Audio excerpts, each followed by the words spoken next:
This is a house in the Pondok Indah neighborhood of Jakarta, a neighborhood so affluent that it is dubbed the Beverly Hills of Indonesia. Each house in Pondok Indah had sprawling gardens, private swimming pools, and designated quarters for household staff. It was a perfect bubble amidst the polluted, crowded streets of Jakarta. An oasis. This was the house of my childhood. We moved here in 1990 because the old house was leaking, and it was easier to move. The new house was bigger, newer, more marble, colder. It housed an average of 11 people at any one time.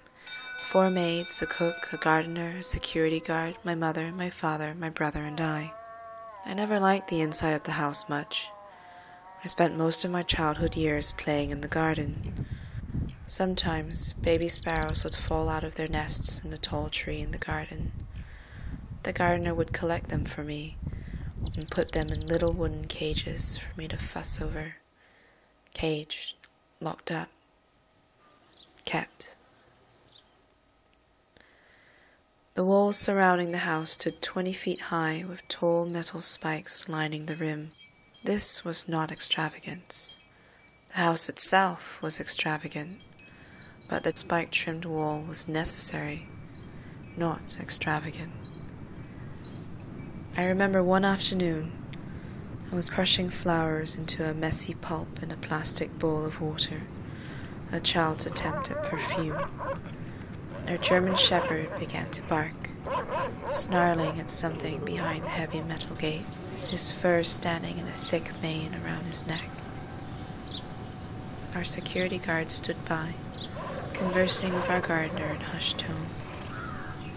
Soon, 2 maids came out, and then my mother, all talking, all glancing outside the gate.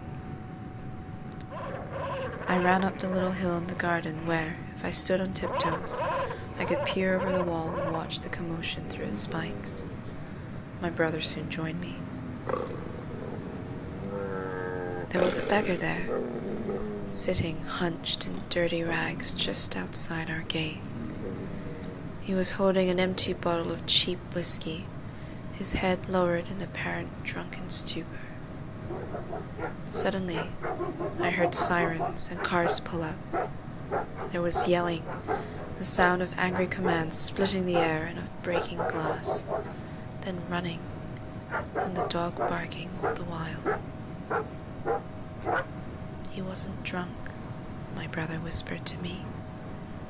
He was just pretending, waiting for someone to open the gate to tell him to go away. He had a knife.